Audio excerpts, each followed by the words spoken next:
Hello guys, नमस्कार। नई शुरुआत चैनल में आप सभी का स्वागत है। सो गाइस, आज देखेंगे अपन पॉलिटिकल साइंस राजनीति विज्ञान कक्षा 10वीं की राजनीति विज्ञान का चैप्टर नंबर 3 लोकतंत्र और विविधता के बारे में अपन पढ़ते हैं।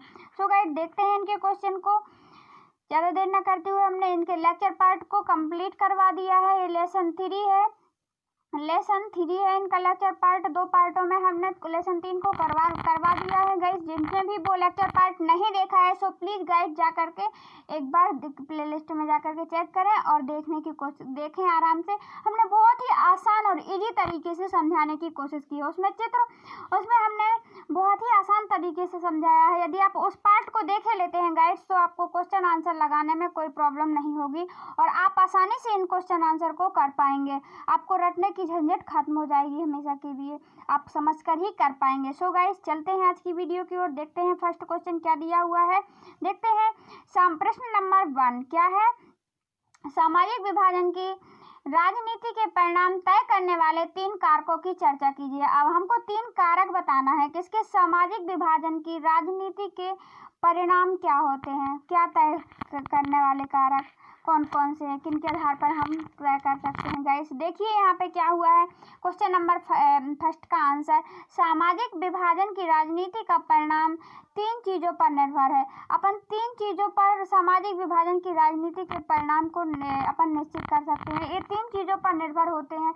यदि ये चीज़ें सही हैं तो उनके अनुसार अपन परिणाम ले सकते हैं या फिर फैसला लेंगे। तो देखते हैं फर्स्ट वाला क्या है। जैसे फर्स्ट कारक क्या है, लोगों में अपनी पहचान के प्रति आग्रह की भावना। लोगों में अपनी पहचान के प्रति आग्रह की भावना। अब अपनी पहचान है जो गाइस, जैसे हम बताने पहचान के प्रति आग्रह की भावना का मतलब है कि लोगों को अपनी पहचान बताना। कैसे? अब पहचान हमारी एक स्तर की नहीं होनी चाहिए कि हम हिंदू हैं या हम जैन धर्म वाले हैं या फिर हम हिंदी भाषा बोलने वाले हैं, मराठी नहीं है, गुजराती नहीं है ना। तो हमारी पहचान एक नहीं होनी चाहिए। इससे क्या होता है, यदि एक पहचान हो जाती है गाइस तो क्या होता है, इसमें भी प्रॉब्लम होती है। वो बोलते हैं नहीं हम हिंदू हैं और हम आपसे घृणा करते हैं। मुस्लिम लोग बोलते हैं, हिंदू लोग बोलने लगते हैं कि नहीं आप मुस्लिम हैं और हम आपसे घृणा करते हैं। सो गाइस, अपन देखते हैं इस वाले आग्रह की भावना को। पहचान कैसी होना चाहिए, आपको पहचान समझ में आ गया होगा गाइस। यदि लोग खुद को अपने को विशिष्ट और अच्छा मानने लगते हैं तो उनके लिए दूसरों को तालमेल बिठाना मुश्किल हो जाता है। यदि लोग अपनी बहुस्तरीय पहचान के प्रति सचेत हैं तो उन्हें राष्ट्रीय पहचान का हिस्सा सहयोगी मानते हैं तब कोई समस्या नहीं होती है। गाइस इसमें लिखा हुआ है, यदि कोई भी व्यक्ति अपने आप को विशेष मानने लगता है कि नहीं ओनली मैं हिंदू हूँ, ना भारत ना आरत की कोई महत्व नहीं देते हैं, तो इसमें प्रॉब्लम हो जाती है। और यदि वो बोलने लगता है नहीं मैं हिंदू के साथ साथ भारत का भी निवासी हूँ, भारत भी मेरी एक पहचान है, इसकी पहचान क्या हो गई, अब 2 स्तरों में बढ़ गई। बहुत से स्तर हो जाते हैं कि मैं हिंदू भी हूँ, मैं हिंदी भाषा बोलता हूँ, दूसरा मैं भारत का हूँ। तो अपनी पहचान बहुस्तरीय होनी चाहिए। और यदि हम विशिष्ट मानने लगते हैं किसी भी तो तालमेल नहीं बिठा पाते हैं और लड़ाई झगड़ा होना वो कोई बड़ी बात नहीं होती फिर वहाँ पे। जैसे बेल्जियम के लोगों में भाषाई विविधता के बावजूद वे अपने को बेल्जियाई ही मानते थे। अब बेल्जियम में भी हमने देखा था, लेक्चर नंबर 1 में देखा था हमने कि बेल्जियम में क्या था गाइस, वहाँ के लोग तो वहाँ पे फ्रेंच भी बोली जाती थी और डच भी बोली जाती थी। डच लोग भी थे जहाँ पे अलग अलग भाषाएँ बोली जाती थी। जर्मन के लोग अलग थे, वो अलग बोलते थे। तो वहाँ के लोग क्या करते थे गाइस, वहाँ पे क्या होता था, भाषाई विविधता के बावजूद भी अपने आप को बेल्जियाई मानते थे। उनकी एक पहचान थी, क्या थी, बहु स्तर में पहचान थी। अब जो बेल्जियाई मानेंगे कि हम बेल्जियम के हैं और बेल्जियाई हैं, तो इसमें उनकी पहचान अलग हो जाएगी कि वो बहुस्तरीय हो जाएगी। बेल्जियाई अपन देखते हैं कि वो फ्रेंच वाला भी हो सकता है, बेल्जियाई अपन देखते हैं कि वो डच भाषा वाला भी हो सकता है, जर्मनी भी हो सकता है, अलग अलग कास्ट का भी हो सकता है ना। तो इससे उन्हें देश में साथ साथ रहने में मदद मिलती थी कि तुम भी बेल्जियाई हो और हम भी बेल्जियाई हो, तो हम साथ साथ क्यों नहीं रह सकते। और यदि वो बोलते हैं नहीं हम फ्रेंच वाले हैं, तुम डच वाले हो, तो हम साथ साथ रहने में मेल जोल बैठाने में प्रॉब्लम होगी कि नहीं। और हम बोलेंगे नहीं हमारी फ्रेंच भाषा विशिष्ट हो, वो बोलेंगे नहीं हमारी डच बोलेंगे हम डच वाले विशिष्ट हैं, तो उन्हें तालमेल बैठाने में प्रॉब्लम होगी। और यहाँ पे बेल्जियाई बोल देने में क्या, उनकी पहचान अलग हो जाती है, बहुस्तरीय हो जाती है, एक स्तर की नहीं होती है। बेल्जियाई होगा तो उनकी दूसरी पहचान भी होगी ना, तीसरी पहचान भी होगी ना। भारत में भी लोग स्वयं को भारतीय मानते हैं, चाहे वो किसी भाषा, धर्म या सामाजिक समुदाय के सदस्य हों। यही भारत में होता है। भारत में भी देखते हैं अपन 28 राज्य हैं और बहुत सारी भाषाएं, 1300 भाषाएं हैं। और 1300 भाषाओं के आधार पर यदि सब लोग एक दूसरे को घृणा करने लगे तो क्या होगा? प्रॉब्लम होगी कि नहीं होगी? सबकी अलग अलग संस्कृतियां हैं, हम देखते हैं। इसके बाद भी क्या है, भारत में एकता है। क्यों है? क्योंकि सब अपने आप को भारतीय मानते हैं। जो भारत में रहेगा वो भारतीय रहेगा। हमारी एक ही यही बहुस्तरीय पहचान है, एक नहीं है। सो गाइस, देखते हैं अपन सेकंड पॉइंट, सेकंड आयाम जो परिणाम देखते हैं। सामाजिक विभाजन के राजनीतिक परिणाम को तय करने वाले कारक देखते हैं। अब क्या कौन सा कारक है? राजनीतिक दलों की भूमिका क्या होती है गाइस, हम देखते हैं सब इसमें। राजनीतिक दलों की भूमिका। दूसरा महत्वपूर्ण तथ्य है कि किसी समुदाय की मांगों को राजनीतिक दल में कैसे उठा रहे हैं। संविधान की सीमाओं में आने वाली और दूसरे समुदाय को नुकसान न पहुंचाने वाली मांगों को मान लेना आसान है। श्रीलंका में केवल सहेलियों के लिए काम करने की नीति तमिल समुदाय की पहचान और हितों के खिलाफ थी। यदि अपन देखते हैं कि यदि कोई भी फैसला, नियम या रेगुलेशन, यदि अपन कोई मांग कर रहा है और उससे दूसरों को प्रॉब्लम नहीं है तो क्या है, अब उनको मान लेना आसान होता है। और यदि दूसरों को प्रॉब्लम होती है तो ऐसे कि उनको अपन नहीं मान सकते ना जल्दी। जैसे वहाँ पे अपन श्रीलंका में गाइस क्या हुआ था, उन्होंने अपन देख रहे थे सिंहलियों पर बल के आधार पर, क्योंकि ये बहुत सारे लोग थे सिंहली बोलने वाले और तमिल बोलने वाले को थे बहुत कम थे। और तमिल लोग कम थे तो क्या हुआ था, इन लोगों ने बल के आधार पर काम करना शुरू कर दिया। उन्होंने कहा कि ये लोग ज़्यादा हैं, इसलिए इनकी भाषा ही इनको भी बोलनी पड़ेगी। अब भाषा में प्रॉब्लम होगी, शिक्षा में प्रॉब्लम होगी, इनको होगी कि नहीं होगी, सरकारी नौकरियों में प्रॉब्लम होगी। तो इनको क्या थी, अब ऐसे नियमों को इनको थोपी जा रही थी। तो यहाँ पे गृह युद्ध तो जरूर होना ही था, क्योंकि इनको आपत्ति थी और उन्होंने ऐसा मान लिया था। उनको नहीं मानना चाहिए था ना, उनको भी विशिष्टता देनी चाहिए, उनको बेगानापन नहीं लगता यदि उनकी भाषा को भी देते। जैसे हमारे देश में है, हमारे देश में कोई एक राज्य पे राज्य की सही बहुत सी 1300 भाषाएं और सबको मान्यता, बहुत सारी भाषाओं को मान्यता प्राप्त है। ये नहीं है कि दूसरी भाषा किसी पर थोपी जा रही हो, नहीं थोपी जाती ना दूसरे राज्य पे। सो गाइस, देखते हैं अपन भारत। तीसरा आयाम क्या है, सरकार का रुख। अब सरकार का रुख भी देखा जाता है। इन मांगों में तो आने वाले दूसरे समुदाय को नुकसान न पहुंचाने वाली मांगों को मान लेना आसान है। श्रीलंका में केवल सहेलियों के लिए ही काम के लिए तमिल समुदाय की पहचान और हितों को खिलाफ कर दी गया था। क्या हुआ था, अपन को ऐसी सरकार को ऐसी मांगों को मान लेना आसान होता है गाइस यदि उस पर विपक्ष ना हो। मतलब कि जैसे हम देखते थे कि दूसरों को उसके खिलाफ ना हो या दूसरों को प्रॉब्लम उस वाली मांग से ना हो तो वो मांग मान ली जाती है। जैसे हमने श्रीलंका में देखा था कि सिंहली भाषा थी वहाँ पे जो बहुसंख्यक थी, और इसके यदि सिंहली भाषा को उन्होंने राष्ट्रभाषा तो बना दिया था। इससे किसको प्रॉब्लम थी गाइस, उस तमिल लोगों को प्रॉब्लम थी। अब तमिल लोगों को क्यों नहीं प्रॉब्लम होगी, क्योंकि उन लोगों से तमिल भाषा इनकी कम संख्या थी, इसलिए इनको इग्नोर कर दिया गया। और इग्नोर कर दिया गया, इसका परिणाम क्या निकला कि उनमें गृह युद्ध छिड़ गया था। तो जनधन की हानि कहाँ की हुई, श्रीलंका की। कैसे, इनको भी प्रॉब्लम हुई, फिर इनको भी प्रॉब्लम हुई। अब इनको क्यों प्रॉब्लम होने लगी, जब गृह युद्ध छोड़ेगा, आतंक बढ़ेगा तो इनको भी प्रॉब्लम होगी कि नहीं होगी।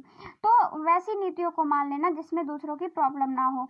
और हमारे देश में क्या है गाइस, हमारे देश में अपन एग्जाम्पल के थ्रू देख सकते हैं। हमारे देश में 28 राज्य हैं, अलग अलग 1300 भाषाएं बोली जाती हैं अधिकतर, या फिर 22 भाषाएं तो बोली ही जाती हैं बहुत से राज्यों में अलग अलग। तो हम लोग अपनी भाषा किसी दूसरे राष्ट्र पर थोपते नहीं हैं कि नहीं आपको ये बोलना ही पड़ेगा, है ना। आप अपने अपने राज्यों की बहुत सारी भाषाएं अपने यहाँ बोली जाती हैं, जो कि इतनी सारी विविधता होते हुए इसी के कारण सबको महत्व दिया जाता है ईमानदारी के साथ, जिसके कारण कि यहाँ पे लड़ाई झगड़े की या गृह युद्ध की वो नहीं बनती है। सरकार का रुख देखते हैं। सरकार इन मांगों में क्या प्रतिक्रियाएं व्यक्त सरकार इन मांगों में क्या प्रतिक्रिया व्यक्त करती है, यह महत्वपूर्ण है। यदि शासन में सत्ता में साझेदारी होने को तैयार हो और अल्पसंख्यक समुदाय की उचित मांगों को पूरा करने का प्रयास ईमानदारी से किया जाए तो सामाजिक विभाजन मुल्क के लिए खतरा नहीं बनते हैं। गाइस क्या होता है, यदि अपन देखते हैं कि सरकार की प्रतिक्रिया या व्यक्त करता है महत्वपूर्ण है। यदि शासन में सत्ता की साझेदारी हो, मतलब सत्ता सभी को प्राप्त हो, ये ना हो किसी एक को शक्ति प्राप्त है, ये किसी एक राज्य को विशेष दर्जा दिया जा रहा है और दूसरे को कमजोर होने के कारण उसको नहीं दिया जा रहा है। तो क्या यदि अपन सबको साथ मिलकर के चलते हैं, जैसे अल्पसंख्यक हो या बहुसंख्यक हो, जैसे वहाँ पे श्रीलंका में नहीं किया था, बहुसंख्यक सहेलियों को बढ़ावा दे दिया, उनकी भाषा को राजभाषा बना दिया और तमिल वालों को के लिए कुछ भी नहीं किया, तो क्या हुआ, तो वहाँ का गृह युद्ध हो गया था। यदि हम सत्ता की साझेदारी या सत्ता की शक्ति में अल्पसंख्यक समुदाय को उचित मांगों को पूरा करने का प्रयास करते हैं और ईमानदारी से चलते हैं तो इसमें सामाजिक विभाजन में ये खतरा नहीं बनते हैं।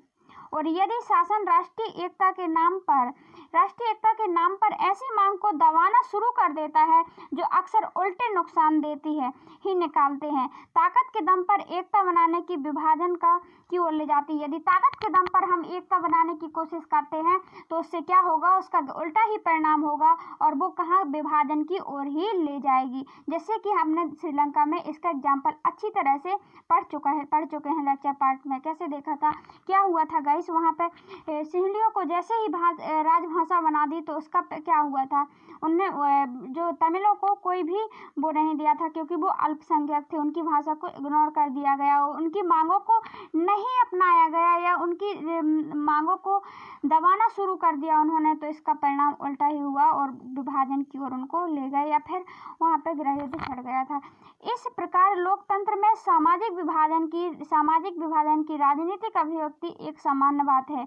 यह एक स्वस्थ और राजनीतिक लक्षण भी हो सकता है। राजनीति में विभिन्न तरह के सामाजिक विभाजनों की अभिव्यक्ति ऐसे विभाजन को संतुलन पैदा करती है। गाइस ये नहीं होता है कि अपन सामाजिक विभाजन कर देते हैं तो उसमें प्रॉब्लम होगी, ऐसा नहीं है। यदि सामाजिक विभाजन एक अच्छी सोच के तहत और अल्पसंख्यकों या बहुसंख्यकों सबको ईमानदारी के साथ पूरा किया जाए तो इससे भी संतुलन पैदा हो सकता है। ये थे सामाजिक विभाजन के राजनीतिक परिणाम के कारक। देखते हैं नेक्स्ट क्वेश्चन गाइस देखते हैं क्वेश्चन नंबर 2। सामाजिक, वो आई होप गाइस आपको समझ में आ गया होगा। फर्स्ट क्वेश्चन में राजनीतिक परिणाम देखने थे, हमने क्या क्या देखे गाइस, उसमें आत्म पहचान के प्रति आग्रह की भावना, मतलब कि सरकार में यदि विभाजन होता है तो आत्म पहचान है जो गाइस वो बहुस्तरीय होनी चाहिए। दूसरा हमने राजनीतिक मांगों को पूरा करने के बारे में देखा कि कैसे सबकी मांगों को वो सुनना चाहिए गाइस, ये नहीं मतलब कि दूसरों को प्रॉब्लम ना हो उसमें, तो उनको मान लेना आसान होता है। और यदि हमने तीसरा क्या देखा, उसका तीसरा कारक देखा गाइस हमने सरकार का रुख कैसा होना चाहिए। सरकार का रुख ऐसा ही होना चाहिए, नैतिक अल्पसंख्यकों की भी उचित मांगों को उन्हें स्वीकार कर लेनी चाहिए। ये 3 आयाम हमने देखा। यदि सामाजिक विभाजन इन आधार पर होता है तो इसमें कोई भी प्रॉब्लम नहीं होती है। क्वेश्चन नंबर 2 की ओर चलते हैं। सामाजिक अंतर कब और कैसे सामाजिक विभाजन का रूप ले लेते हैं। तो सामाजिक अंतर जो होते हैं, मतलब सामाजिक अंतर मतलब हम जो भेदभाव करते हैं, अंतर होते हैं, वो कैसे सामाजिक विभाजन का रूप ले लेते हैं। अपन देखते हैं सामाजिक विभाजन कैसे हो जाता है इनके कारण। तो हर सामाजिक भिन्नता सामाजिक विभाजन का रूप नहीं लेती है। हम देखते, ये जरूरी नहीं है गाइस कि हमें सामाजिक भिन्नता है, हम अलग अलग हैं तो उससे सामाजिक विभाजन हो जाएगा। सामाजिक अंतर लोगों के बीच बंटवारे का एक बड़ा कारण जरूरी होता है। इसमें ये नहीं है कि हर में सामाजिक भिन्नता है, या हम देखते हैं कि हम गोरे हैं, हम काले हैं, या फिर वो दूसरे धर्म का है और हम दूसरे धर्म का है, तो ये जरूरी नहीं है कि सामाजिक विभाजन हो जाए। इसमें क्या होता है, सामाजिक अंतर लोगों के बीच बंटवारे का एक बड़ा रूप तब धारण करता है, कारण एक बड़ा कारण होता है, किंतु यही कई बार अलग अलग तरह के लोगों के बीच पुल का काम भी करती है। ये जरूरी नहीं गाइस कि मतलब इससे क्या हो, भिन्नताओं के कारण ही सामाजिक विभाजन हो। कभी कभी ये पुल का काम भी करती है, मतलब जोड़ने का काम भी करती हैं ये भिन्नताएं। ये विभाजन, सामाजिक विभाजन तोड़ने का काम बस नहीं करती हैं। विभाजन तब होता है जब कुछ सामाजिक अंतर दूसरी भिन्नताओं के ऊपर बड़े हो जाते हैं। अमेरिका में श्वेत अश्वेत का अंतर एक सामाजिक विभाजन का भी कारण बन जाता है। जिस प्रकार क्योंकि आश्रित लोग आमतौर पर गरीब हैं, बेघर हैं, भेदभाव के शिकार हैं। हमारे देश में भी दलित वर्गों की भी कुछ आमतौर पर गरीब और भूमिहीन हैं। उन्हें भी अक्सर भेदभाव और अन्याय के शिकार होना पड़ता है। जब एक तरह का सामाजिक अंतर अन्य अंतरों से ज़्यादा महत्वपूर्ण बन जाता है, लोगों को यह महसूस होने लगता है कि वे दूसरे समुदाय के हैं। इससे एक सामाजिक विभाजन की स्थिति पैदा होती है। गाइस, हमने इसमें देखा कि सामाजिक अंतर कैसे हो जाता है गाइस। तो अपन ने ये देखा, सॉरी गाइस, सो गाइस अपन ने देखा कि सामाजिक विभाजन कब और कैसे विभाजन का रूप ले लेता है सामाजिक अंतर। जब गाइस एक विशेषता को लोग मानने लगते हैं जिसकी पहचान क्या हो जाती है गाइस, एक स्तरीय हो जाती है, या एक विशेषता को महत्व देने लगते हैं और दूसरी विशेषताओं को भूल जाते हैं, तो इससे सामाजिक विभाजन हो जाता है। जैसे कि जो श्वेत थे और अश्वेत थे अमेरिका में, और कौन थे, श्वेत थे, उनके क्या भिन्नता इतनी ही थी। हमारे यहाँ भी तो श्वेत अश्वेत हैं, क्या सामाजिक विभाजन हो जाता है इस आधार पर? नहीं, हम तो हमारी दूसरी विशेषता भी है, एक स्तरीय नहीं होती है, इसमें बहुस्तरीय होती है हमारी पहचान, तो सामाजिक विभाजन नहीं होता है और एक ही स्तर पर हो जाते हैं। जैसे श्वेत ही क्या थे, गरीब थे, बहुत सारी विशेषताएं इसी में मिल जाती हैं और ये मुख्य हो जाती है, ये अपना प्रमुख रूप धारण कर लेती है कि सामाजिक विभाजन इससे होता है कि जो अश्वेत थे वो लोग अमीर थे और ये लोग गरीब थे। एक तो सॉरी गाइस, अश्वेत गरीब थे और श्वेत क्या थे, श्वेत मीन्स मतलब जो सफ़ेद होते हैं, भूरे होते हैं, वो श्वेत क्या थे, अमीर थे और ये लोग गरीब थे। और ये लोग गरीब थे या दलित थे, उनको काम नहीं मिलता था, मतलब वैसे ही थे, गरीब परिवार के थे। तो इनकी दूसरी विशेषताओं ने भी ले लिया, तो इसमें क्या हुआ, सामाजिक विभाजन का रूप ले लिया इस घटना ने। और नीदरलैंड में क्या था गाइस, वहाँ पे हमने देखा था, वहाँ पे भी दो धर्म के लोग थे, और आयरलैंड में हमने देखा था। तो नीदरलैंड में भी यही था, वहाँ पे भी सामाजिक विभाजन किस आधार पर हुआ था गाइस। और आयरलैंड में क्या थे, हमने देखा था प्रोटेस्टा और कैथोलिक दोनों जगह थे, लेकिन यहाँ पे प्रोटेस्टा थे और कैथोलिक थे, वो भी कैथोलिक भी अमीर और गरीब दोनों थे, और प्रोटेस्टा समुदाय के भी अमीर गरीब दोनों थे। लेकिन आयरलैंड में क्या था गाइस, वहाँ पे हमने देखा था कि जो कैथोलिक या फिर प्रोटेस्टा, हमने लेके पार्ट में देखा था गाइस, क्या था कि वो लोग अमीर थे और ये लोग इस साइड के कैथोलिक हैं जो गरीब थे। तो इनमें ज़्यादा दूसरी विशेषता भी आकर के मिल जाती हैं, तो वो बड़ा रूप धारण कर लेती हैं। सो गाइस, चलते हैं नेक्स्ट क्वेश्चन की ओर। आई होप आपको समझ में आया होगा। सो गाइस, चलते हैं क्वेश्चन नंबर 3 की ओर, देखते हैं क्वेश्चन नंबर 3 क्या है। क्वेश्चन नंबर 3 में सामाजिक विभाजन किस तरह से राजनीति को प्रभावित करते हैं, उदाहरण भी दीजिए। जो सामाजिक विभाजन होता है वो किस प्रकार राजनीति को क्या करता है, प्रभावित करता है। सामाजिक विभाजन का राजनीति में क्या प्रभाव पड़ता है। गाइस, देखते हैं इस क्वेश्चन के आंसर को। सो गाइस, देखते हैं क्वेश्चन आंसर को इसके। सामाजिक विभाजन राजनीति को कैसे प्रभावित करता है। अब सामाजिक विभाजन यदि हो जाता है तो उससे क्या राजनीति प्रभावित होगी कि नहीं होगी। गाइस, बिल्कुल होगी। देखते हैं अपन इस आंसर को कैसे प्रभावित करता है। सॉरी गाइस, सामाजिक विभाजन और राजनीति का मेल काफी खतरनाक और विस्फोटक हो सकता है। जो सामाजिक विभाजन और राजनीति है, इसका मेल या इकट्ठा होना विस्फोटक होता है। लोकतंत्र में विभिन्नता, राजनीतिक दलों में प्रतिद्वंद्विता का माहौल होता है। राजनीति में हम देखते हैं विपक्षी दल लगे होते हैं, प्रतिद्वंदी होते हैं, कि मतलब कि उसने कोई गलत काम किया तो हम उसको देखेंगे और हम आगे बढ़ेंगे, हम उससे अच्छा करके दिखाएंगे, तो इसका माहौल होता है। इस प्रतिद्वंद्विता के कारण कोई भी समाज फूट का शिकार बन सकता है, इसलिए सामाजिक विभाजन और राजनीति का मेल नहीं होता है। गाइस, देखते हैं हम देखिए, यदि कोई भी समाज हो, यदि वो थोड़ी सी भी वो होता है उसमें, तो क्या हो जाता है, उसका शिकार बन सकता है, क्योंकि वो दूसरा जो विपक्ष है वो तो वेट कर ही रहा है कि कहाँ पे लोकतंत्र में हम देखते हैं प्रतिद्वंदी होते हैं, वो विपक्षी दल होता है, वो ये सब मामले उठाता रहता है, क्योंकि चुप नहीं रहता है, ठीक है ना। राजनीतिक दल इन विभाजनों के हिसाब से राजनीति की होड़ करने लगे तो इससे सामाजिक विभाजन राजनीतिक विभाजन में बदल जाएगा। ऐसा कोई भी देश में हो चुका है, जैसे आज आयरलैंड, और इसका एक उदाहरण है, इसका एक अच्छा उदाहरण है। ग्रेट ब्रिटेन का एक हिस्सा है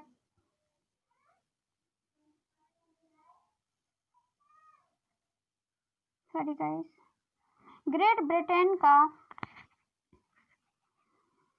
एक हिस्सा है। इसमें काफी समय तक हिंसा, जातीय कटुता रही। यहाँ की मुख्य आबादी ईसाई है।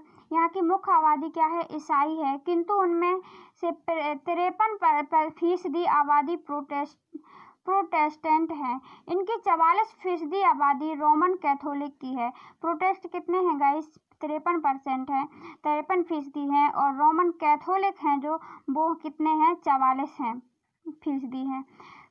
तो कौन ज्यादा है? प्रोटेस्टेंट, ठीक है ना। कैथोलिक को प्रतिनिधित्व नेशनलिस्ट पार्टी करती है। कैथोलिक का प्रतिनिधित्व कौन करता है? नेशनलिस्ट पार्टी करती है। और जो करती है,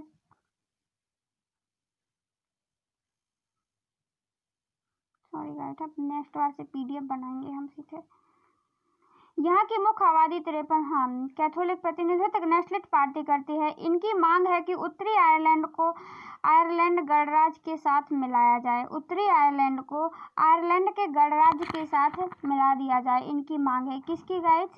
जो आयरलैंड में रह रहे हैं। कौन रह रहा है? उनकी नेशनलिस्ट पार्टी है कैथोलिक, और कैथोलिक की संख्या ज़्यादा नहीं है, ज़्यादा है मतलब थोड़ी बहुत कम है, बाकी है तो प्रोटेस्टेंट के लोगों को इसका प्रतिनिधित्व यूनिलिस्ट पार्टी करती है। उसका हमने देखा था, वहाँ का भी एक पार्टी कर रही है, रिपब्लिक पार्टी कर रही है। इसका यूनिलिस्ट पार्टियाँ प्रोटेस्टा का कर रही है। और कैथोलिक का हमने देखा था कि उसका भी नेतृत्व कौन कर रहा है गाइस? हमने देखा था, इसका नेशनलिस्ट पार्टी कर रही है। इसका कैथोलिक का नेशनलिस्ट पार्टी कर रही है, और जो अपन प्रोटेस्टा देख रहे हैं उसका प्रतिनिधित्व कौन कर रहा है? यूनिवर्सल पार्टी कर रही है, पार्टी करती हैं। अपन देखते हैं राजनीतिक मतलब राजनीति में दल क्या प्रभाव पड़, राजनीति में क्या प्रभाव पड़ता है सामाजिक विभाजन का, जो तो अलग अलग पार्टियां कर रही हैं, ठीक है ना। जो ग्रेट ब्रिटेन के साथ रहने के पक्ष में, ये ब्रिटेन के साथ में रहने के पक्ष में प्रोटेस्टा यूनिनिस्ट पार्टी के लोग, और जो वो कैथोलिक हैं, कैथोलिक नेशनलिस्ट पार्टी के हैं, वो लोग क्या कहते हैं? वो लोग कहते हैं कि हमें आयरलैंड के साथ में, उत्तरी आयरलैंड के साथ में रहना है। 1998 में ब्रिटेन के सरकार और नेशनलिस्ट के बीच शांति समझौता हुआ। इन दोनों के बीच क्या होता है? शांति समझौता होता है। दोनों पक्ष में हिंसक आंदोलन बंद करने की बात कही गई। अब प्रोटेस्ट मतलब यूनिनिस्ट और किससे?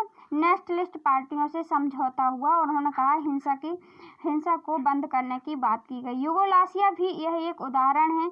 वह धार्मिक जातीय विभाजन के आधार पर शुरू हुई राजनीतिक होड़ में यूगोस्लाविया के कई टुकड़े कर दिए। इसके कारण देखते हैं हम, राजनीतिक विभाजन हो जाता है, मतलब उनके कई टुकड़े हो गए यूगोस्लाविया के जातीय विविधताओं के कारण। जैसे हमारे यहाँ भी है, लेकिन हमारे यहाँ सब लोग इकट्ठा, हमारी पहचान ही अलग है, बोल देते हैं भारतीय है। अगर अपन एक पहचान बना लें कि नहीं हम हिंदू हैं या फिर मुस्लिम हैं, तो फिर दूसरों को हेट करने लगते हैं। अपनी विशिष्ट पहचान नहीं होनी चाहिए, बहुस्तरीय होनी चाहिए। इन उदाहरणों से लगता है कि किसी देश में यदि सामाजिक विभाजन है तो उसमें राजनीतिक अभिव्यक्ति नहीं होने देना चाहिए। यदि किसी देश में सामाजिक विभाजन है तो उसकी पार्टियां नहीं बनने देना चाहिए कि नहीं, ऐसे अपन यहाँ पे बन गई थी तो यहाँ पे राजनीति में अभिव्यक्ति नहीं होने देना चाहिए। किंतु राजनीति में सामाजिक विभाजन भी की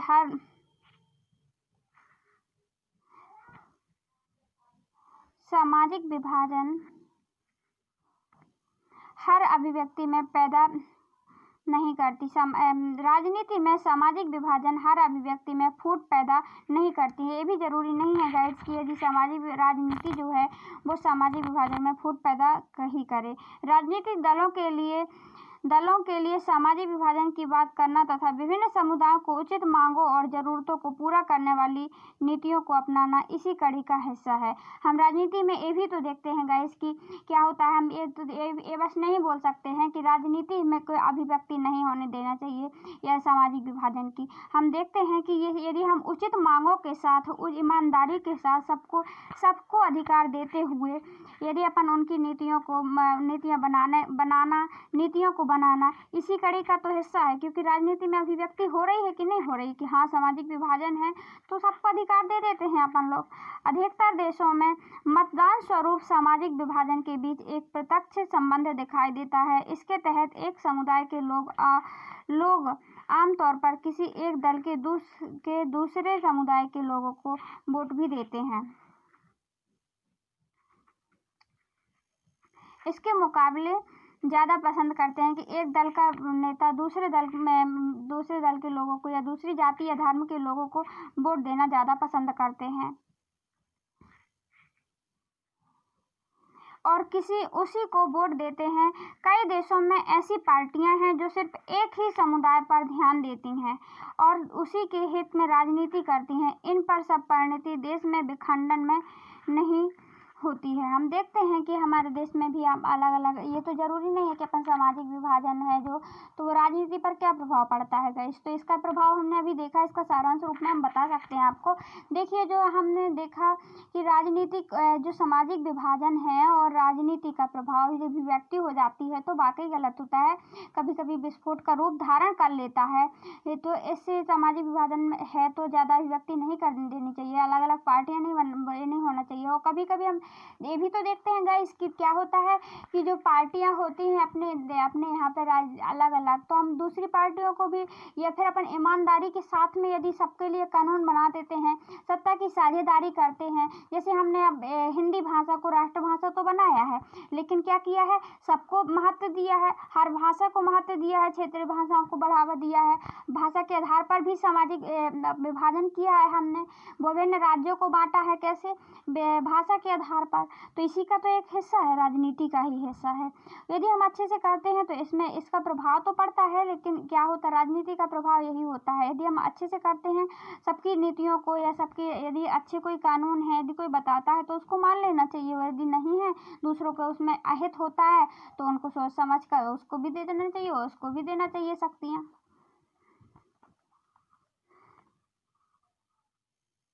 देखते हैं क्वेश्चन नंबर 4, सामाजिक अंतर और विभाजन,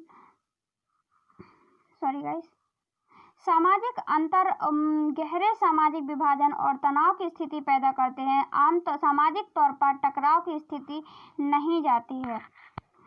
अन्य अंतरों से महत्वपूर्ण सामाजिक अंतर गहरे सामाजिक विभाजन और तनाव की स्थिति पैदा करते हैं। सभी किस्म के सामाजिक अंतर सामान्य तौर पर टकराव की स्थिति तक नहीं जाते हैं। ये गाइस जरूरी नहीं है कि सभी प्रकार के सामाजिक विभाजन हो वो टकराव की स्थिति तक जाए, है ना।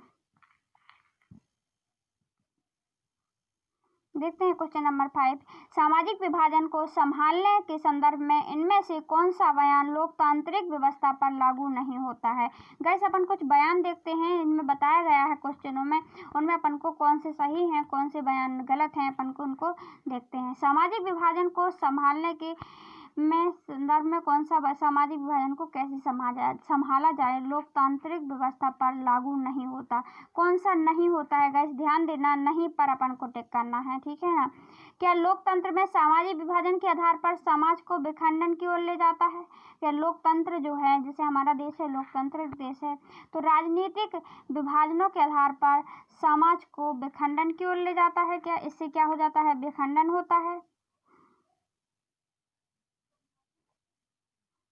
देखते हैं कुछ जो दूसरा है,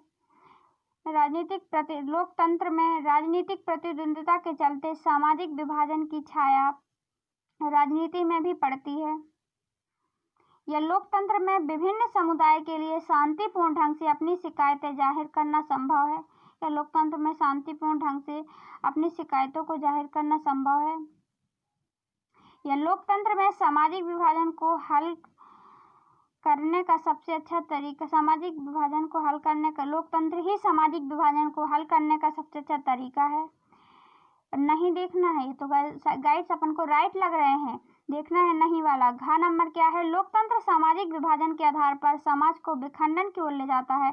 गाइस ये बिल्कुल गलत है, क्योंकि इसमें लिखा है कि जो लोकतंत्र में सामाजिक विभाजन के आधार पर होता है तो वो क्या करता है, वो देश को विखंडित कर देता है, जो कि ऐसा नहीं है। क्योंकि हमारे यहाँ पे भी सामाजिक विभाजन हुआ है, समाज का विभाजन हुआ है। जैसे अपन देखते हैं भाषा के आधार पर विभाजन होता है, तो लोकतंत्र में यदि ऐसा होता है तो इसमें विखंडन की ओर नहीं ले जाता है। इससे क्या हमारा देश टूट गया है? नहीं टूटा है, तो विखंडन की ओर नहीं ले जाता है, ये गलत है क्वेश्चन नंबर 6 देखते हैं। क्वेश्चन नंबर 6 में क्या दिया हुआ है गाइस? निम्नलिखित 3 बयानों पर विचार करें। जहाँ पे सामाजिक अंतर एक दूसरे से टकराते हैं वहाँ सामाजिक विभाजन होता है।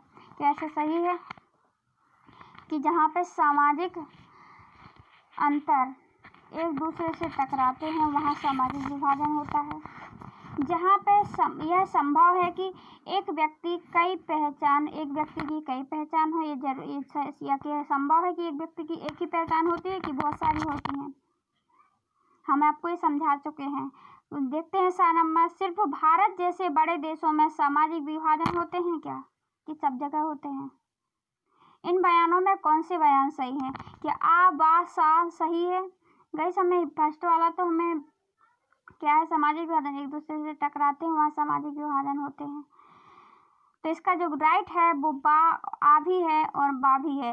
सिर्फ भारत जैसे बड़े देशों में सामाजिक विभाजन होता है, ये तो जरूरी नहीं है गाइस। सामाजिक विभाजन तो हर जगह होते हैं। देखते हैं अपन जो अंतर पाए जाते हैं, सामाजिक अंतर, वो सब जगह बहुत सी देशों में पाए जाते हैं। सभी जगह, वो छोटा हो या बड़ा हो, ये विभाजन तो सब जगह होते हैं।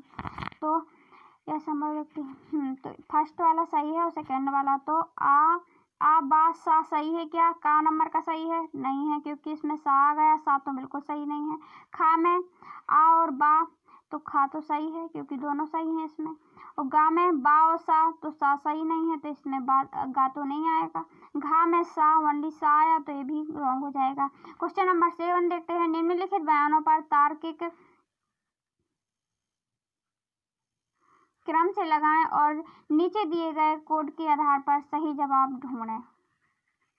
देखिए इसमें भी वही क्वेश्चन में सामाजिक विभाजन की सारी राजनीतिक अभिव्यक्तियां खतरनाक ही होती हैं, यह जरूरी नहीं है। ये जरूरी नहीं है कि जो सामाजिक विभाजन की सारी राजनीतिक अभिव्यक्तियां हैं वो खतरनाक ही हों।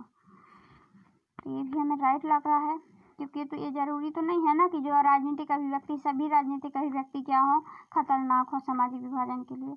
हर देश में किसी न किसी तरह से सामाजिक विभाजन होते रहते हैं। ये भी सही है राइट, हमें सही लग रहा है।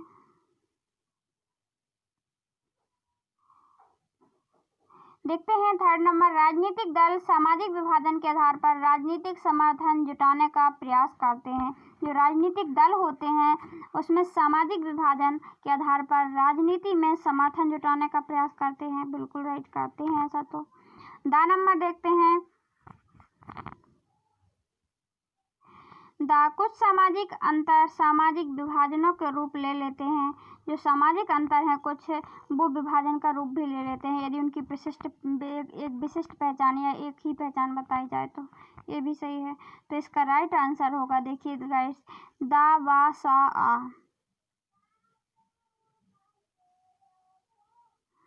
दा, बा, आ, सा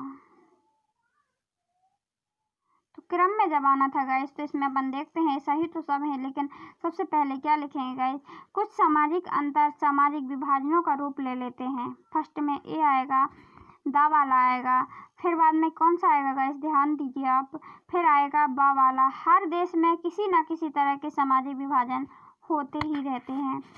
फिर आएगा आ वाला। आ कहाँ है गाइस, देखते हैं अपन आ में क्या है। सामाजिक विभाजन की सारी राजनीति अभिव्यक्तियां खतरनाक ही हों, यह जरूरी नहीं है। फिर आएगा सा वाला, राजनीतिक दल सामाजिक विभाजन के आधार पर राजनीतिक समर्थन जुटाने का प्रयास करते हैं। तो इसका जो राइट आंसर हो जाएगा वो हो जाएगा खा, क्योंकि आगे दा है, बा है, आ है, सा है। तो दा, बा, आ, सा।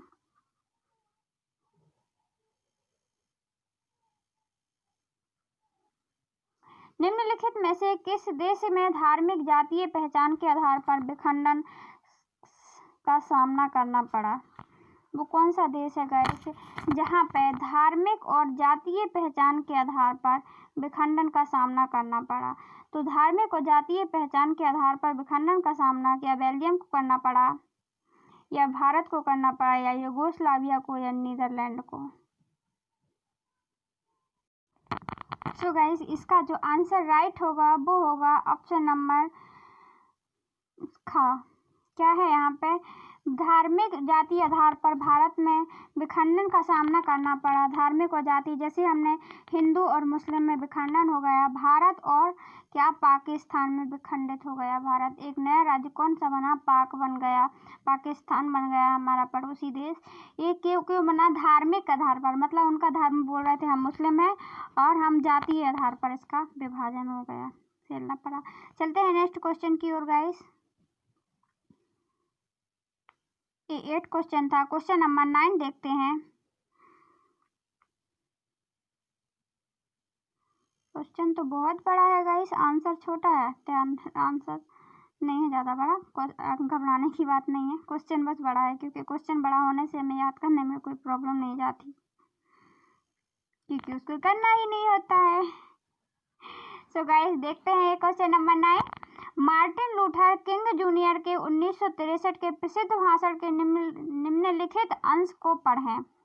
मार्टिन और लूथर किंग के 1963 में उन्होंने भाषण दिया था, उनके अंश को हमको पढ़ना है कि उन्होंने क्या दिया था। वे किसी सामाजिक विभाजन की बात कर रहे थे। उनकी उम्मीदें और आशंकाएं क्या थीं? क्या आप उनके बयान और मैक्सिको ओलंपिक कि इस घटना में कोई संबंध देखते हैं जिसका जिक्र इस अध्याय में था? मेरा यह सपना है कि मेरे 4 नन्हे बच्चे एक दिन ऐसे मुल्क में रहेंगे जहां उन्हें चमड़ी के रंग के आधार पर नहीं बल्कि उनके चरित्र के और असल गुणों के आधार पर परखा जाएगा। जो मार्टिन लूथर कहते हैं कि मेरा ये सपना है कि मेरे जो बच्चे हैं 4, वो ऐसे मुल्क या ऐसे देश में रहेंगे जिनको श्वेत अश्वेत का मतलब कि वहाँ पे आधार पर नहीं उनको पहचाना जाए, बल्कि उनके चरित्र और गुणों के आधार पर, मतलब चमड़ी के रंग के आधार पर ना पहचाना जाए, चरित्र और गुणों के आधार पर परखा जाए।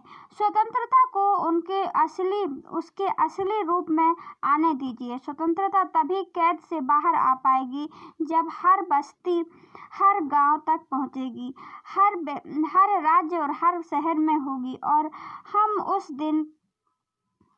उस दिन ला पाएंगे जब ईश्वर की सारी संतानें, अश्वेत, स्त्री, पुरुष, गोरे लोग, यहूदी तथा गैर यहूदी, प्रोटेस्टेंट और कैथोलिक हाथ में हाथ डालेंगी और इस पुरानी नीग्रो प्रार्थना को गाएंगी। मिली आज़ादी, प्रभु बलिहारी, मिली आज़ादी। मेरा एक सपना है कि मैं एक दिन यह देश उठ खड़ा होगा, और मेरा एक सपना है कि यह देश उठ करके खड़ा होगा और अपने वास्तविक स्वभाव के अनुरूप कहेगा, हम इस स्पष्ट मूल्य को सत्य मानते हैं कि सभी लोग समान हैं। ये लोग क्या कह रहे हैं कि ये लोग जो मार्टिन लूथर हैं वो कह रहे हैं, वो उनके कथन दिए हुए इसमें, इस वाले पैराग्राफ में हमने देखा कि और उन्होंने क्या कहा है कि हमें आज़ादी, तो वास्तविक रूप से मेरा यही सपना है कि हमें आज़ादी है, जो अब आज़ादी तो मिल गई है, पर हम अपन अक्सर देखते हैं कि श्वेत अश्वेत जातीय आधार पर पहचाना जाता है हमको कि उस जाति के है, उस जाति के, या फिर कैथोलिक हैं या प्रोटेस्टेंट है। तो ये आज़ादी, इसको हम नहीं कहेंगे ना। आज़ादी तो तभी जब सब लोग गाएंगे। आज़ादी हर जगह पहुंचनी चाहिए, हर बच्चा आज़ाद होना चाहिए, उसे चरित्र के अनुसार पहचाना चाहिए। उनका कहने का अर्थ है उसे ये नहीं होना चाहिए कि वो इस जाति का है या इस धर्म का है, उसका चरित्र क्या कहता है, वो कैसा है, उसका चरित्र कैसा है, स्वभाव कैसा है, इस आधार पर पहचाना जाना चाहिए। देखते हैं इसके आंसर की। तो गाइस देखते हैं इसके आंसर की ओर। मार्टिन लूथर किंग जूनियर अपने भाषण में रंग भेद के आधार पर हुए रंग भेद के आधार पर रंग भेद के आधार पर हुए सामाजिक विभाजन की बात कर रहे हैं। उनकी उम्मीद थी, मार्टिन लूथर की क्या उम्मीद थी गाइस, कि हमें ऐसे देश का समाज निर्माण किया जाए जिसमें मनुष्य को उनके रंग के आधार पर नहीं पहचाना जाए, बल्कि उनके गुणों के आधार पर परखा जाए। उनके गुण अच्छे हैं तो वो अच्छा है। अब ये नहीं कि वो काला है और उसके क्या है, तो काला है तो उसके गुण भी खराब होंगे, तो जरूरी नहीं होता ना। उसके काले गोरे से फर्क क्या पड़ता है श्वेता शेष से। तो उनको काले गोरों से ना परखा जाएगा, इसमें लिखा है। उनकी उम्मीद थी कि हमारे जो समाज का निर्माण हो तो वो कैसा हो, वो चरित्र के आधार पर हो, वो उसकी सोच कैसी है, वो अच्छा है तब माना जाएगा ना। उनका कहना था कि हम असली स्वतंत्रता तभी प्राप्त कर पाएंगे जब जाति, धर्म या रंग या नस्ल बंधनों से मुक्त हो जाएंगे। हम तभी स्वतंत्र कहलाएंगे जब देश के सभी लोग बिना किसी भेदभाव के समान समझे जाएंगे। उनका कहना था, वो लोग भी जाति धर्म का विरोध कर रहे थे एक प्रकार से, कि हम स्वतंत्रता तो हमें तभी मिलेगी ना जब ये सब खत्म हो जाएगा, कि देश में हम अपने देश के लोगों को बिना भेदभाव के पहचाने जाएं, सबको समान अधिकार प्राप्त हो, सबको समान समझा जाए, तब स्वतंत्रता असली प्राप्त हुई हमको, वरना तो हम वैसे भी गुलाम के गुलाम हुए ना।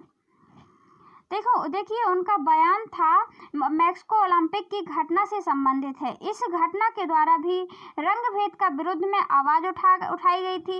रंग भेद हमने लेक्चर पार्ट में समझाया था।